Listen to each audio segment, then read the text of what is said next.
saya Fisha Ziazira Putri dari kelas 1214, nomor absen 11. Hadirin yang saya hormati, sebelum saya memulai pidato hari ini, saya ingin mengajukan pertanyaan kecil tapi penuh makna.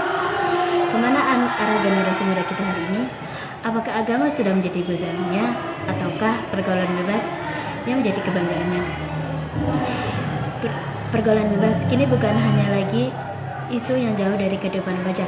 Ia hadir di sekitar kita, menyusup dalam pertemanan, pergaulan, bahkan melalui layar kecil di genggaman kita. Sedikit demi sedikit, batas antara yang benar dan salah menjadi kabur. Yang dahulu dianggap tabu, kini dianggap biasa. Yang dahulu dilanggar, sekarang dianggap wajar. Hadirin yang saya hormati, pergaulan sejatinya adalah fitrah manusia. Kita tidak mungkin hidup sendiri karena kita adalah makhluk sosial yang membutuhkan lingkungan, pertemanan, dan interaksi sosial.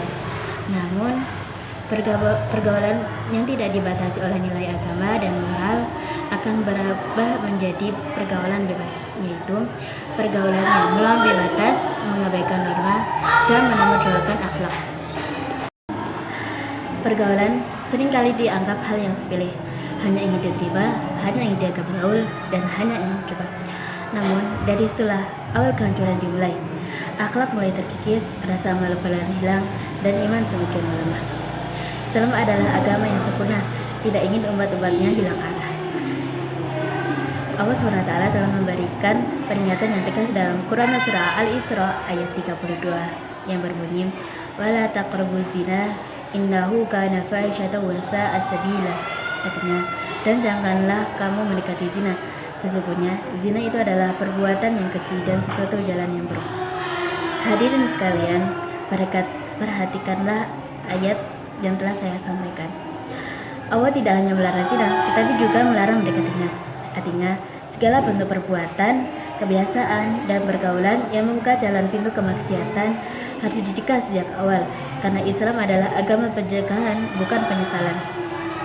Namun sayangnya, banyak remaja yang baru sadar ketika semuanya sudah terlambat. Ketika masa depan sudah mulai hancur, orang tua sudah hilang kepercayaan, dan ketika penyesalan datang dan tidak bisa diulang kembali. Hadirin yang berbahagia, selain Al-Quran, Rasulullah SAW juga memberikan peringatan yang sangat jelas tentang pengaruh pergaulan yang berada dalam hadis riwayat Abu Daud yang berbunyi, "Seseorang itu tergantung agama temannya, maka hendaklah salah seorang di antara kalian memperhatikan dengan siapa ia berteman." Hadis ini mengajarkan bahwa teman bukanlah sekedar pelengkap hidup, melainkan penentu arah hidup. Teman yang baik akan menguatkan iman kita, bukan malah menyelewengkannya. Namun, teman yang buruk akan menyeret kita pada pergaulan bebas, bahkan pada kehancuran moral. Hadirin yang saya hormati, pergaulan bebas bukanlah simbol kebebasan, melainkan tanda hilangnya kehilangan kendali. Ia bukan jalan menuju kebahagiaan, melainkan jalan sunyi menuju penyesalan. Banyak generasi muda yang kehilangan masa depannya karena kurangnya kecerdasan, tetapi karena salah memilih pergaulan. Lebih memperhatikan lagi, pergaulan bebas sering kali menghilangkan rasa malu. Para Rasulullah SAW mengajarkan bahwa rasa malu adalah bagian dari iman.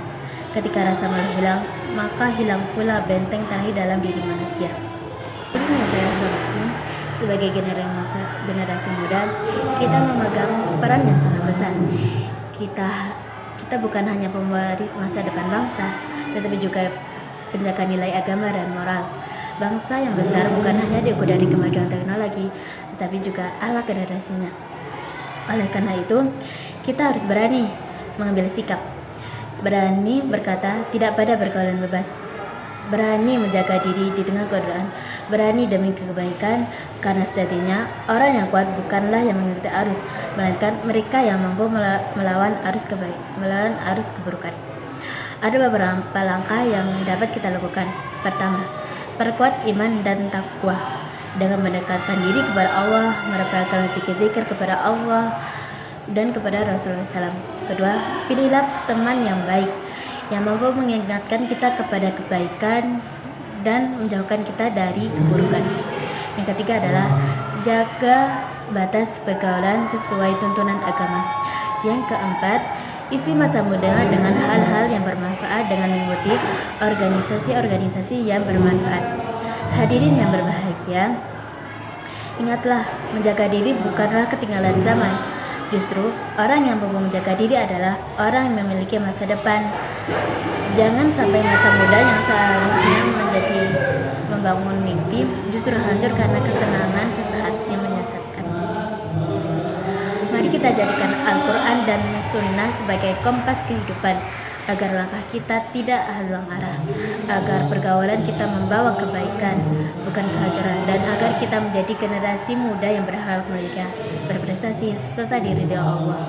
Akhir kata, semoga Allah SWT senantiasa menjaga kita dari semua pergaulan bebas dan membimbing kita di jalan yang lurus. Wassalamualaikum warahmatullahi wabarakatuh.